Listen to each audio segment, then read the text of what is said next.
Let me see in this class one more program related to the Fibonacci sequence using recursion. In the last class, we have seen the program, how to write it for non-recursion. Now we have to write a Java program that uses the recursion function. So recursion function for or non-recursion function, the process, the example is same. Like we have taken an example for 4 Fibonacci sequence 4 given value. How it will come is like 0, 1, 1, 2. It will become like how we are going to giving n1 equal to 0, n2 equal to 0, where n3 equal to n1 plus n2. To know the next value immediately, n1 becomes n2, n2 becomes n3, and n3 becomes n1 plus n2, and we are just displaying that value. So this process will be repeated until the value reaches for the given value. For the Fibonacci sequence of 5 is 0, 1, 1, 2, 3. Fibonacci sequence for 6 is 0, 1, 1, 2, 3, 5. This is the same procedure. Declare I, n value, all this one has to declare it, read the n value, print it, and now whatever you have doing this one, this is what we are going to repeat the loop, right? So whatever you are going to doing this one, these steps we have to be keep in Fib method. Fib recur. We have to do these steps. Whatever we are going to performing here, we have to be make these steps, make this total entire steps in a Fib method. That's all. Whatever we have, like see the program for non-recursion. In the non-recursion, the same code. So here we are going to using for loop. Now instead of for loop, we keep this as in a method. The total these 4 steps, summing of the previous two numbers, assigning n1 equal to n2, n2 becomes n3, printing the values. This all 4 steps we have to keep in one block. That block we have to keep a name as a method name. That method we have to call for n number of times. That is from n minus 1, n minus 2, n minus 3, like this. We have to be call that the same method for the performing the Fibonacci sequence. So what we are going to doing, what is a Fibonacci sequence? What is a recursion means? Recursion method means what? A method calling by itself. So we have to keep that in a method, then we can call as automatically. Directly we can call that in a method and we are calling that. So for time being, just I will open the code and just go ahead with that. So see, same, we'll start with the main method here, and we are going to be calling, reading the input n value, and we are checking here, same, n greater than 2 only, it will be displayed, or else we can be asked for enter the more than 2. More than 2, it has to be asked for this. Okay, this is the condition we are going to be asking.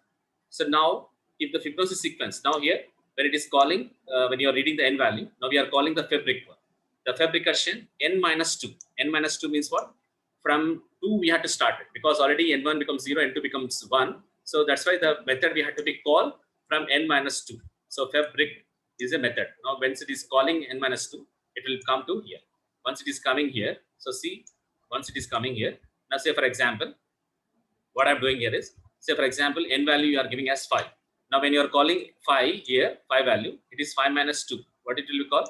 3. So 5 minus 2 becomes here is 3. So here n value is what? 3. Now Fibonacci sequence for 5 is what? 0, 1, 1, 2, 3. So already 0, 1 it is displayed in the main method. Now we have to display 1, 2, 3 over here. Now the n value here is 3. When you given the n value as 5, it is calling Fib rec of. It is calling Fib rec of 5 minus 2. That is 3. So that's why n value is 3 here. Now for this 3, we are going to performing the rest of the Fibonacci sequence. So 3 greater than 0, condition true. N3 equal to n1 plus n2. So n1, n2, what the values are going to be having? 0 plus 1. So 0 plus 1 means it has to display this number. It has to display there. Because already 0, 1 has to be completed.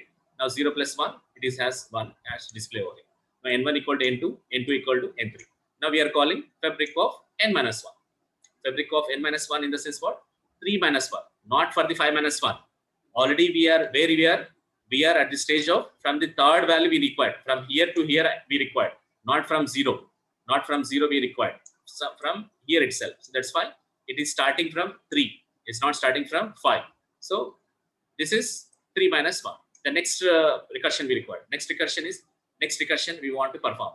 That is Fib of 2 we required. Next we have required Fib of 1. So once it is calling Fib rec of 3 minus 1, now n value is become what? 2. So 2 greater than 0, condition true. N3 equal to n1 plus n2. n1 plus n2 means what?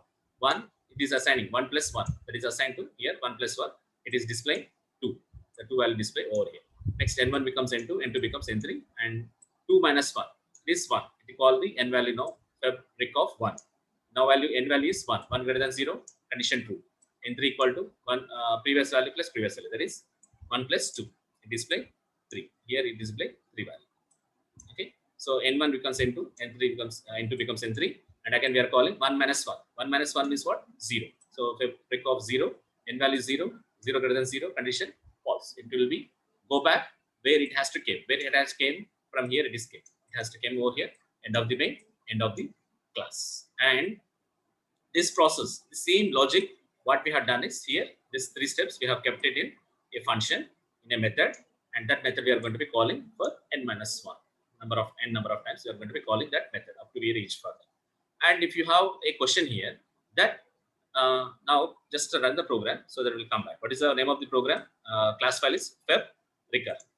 So just clear the screen, and just I'm compiling Java C space feb recur.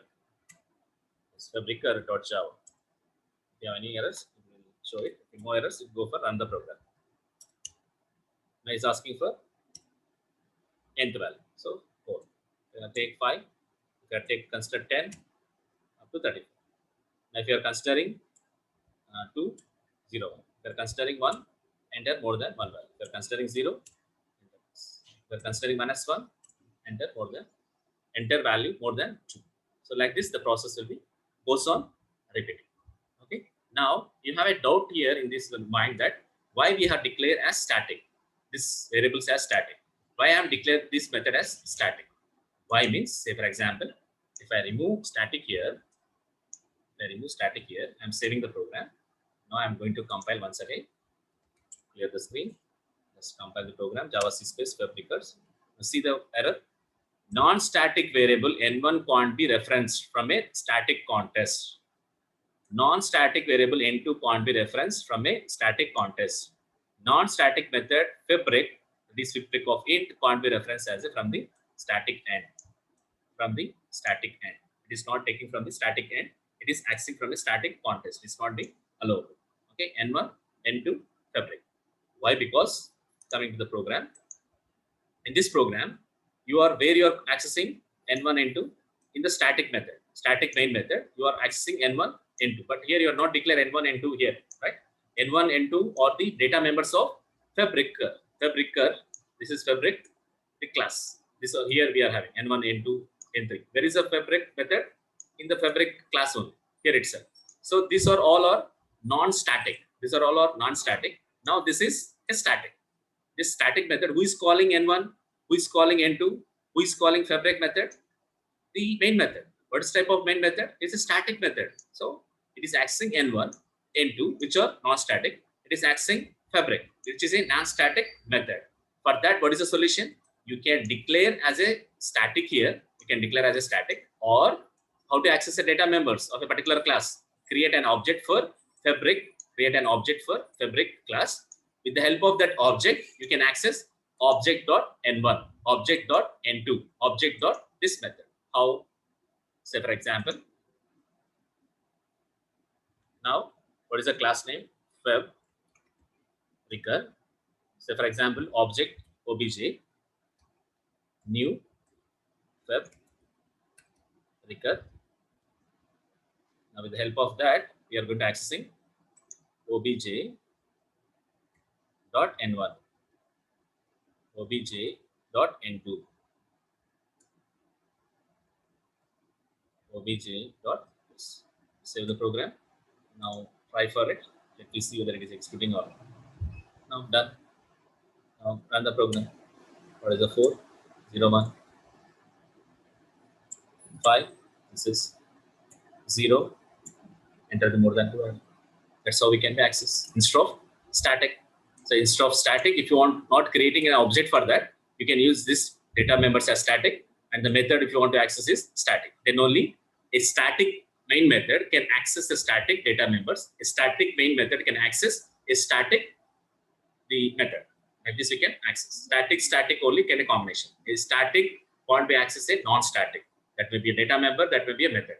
A non-static can't be accessed a static. That will be a data member or a method. Hope you understood this, right? So with the help of static also you can do it, or with the help of simply create an object over here, and with the help of that object, you You can access the data member of the particular class, data member of the another same class, and you can call the method of that class with the help of this object creation. Okay, so that's about a program, a Fibonacci sequence program using recursion method. What we have done is we have just done it. These 3 lines of code we have kept it in a method, and that method will be called for n number of times based on our need. Okay, hope you understood. That's about the a program, Java program using a Java program for Fibonacci sequence using recursion.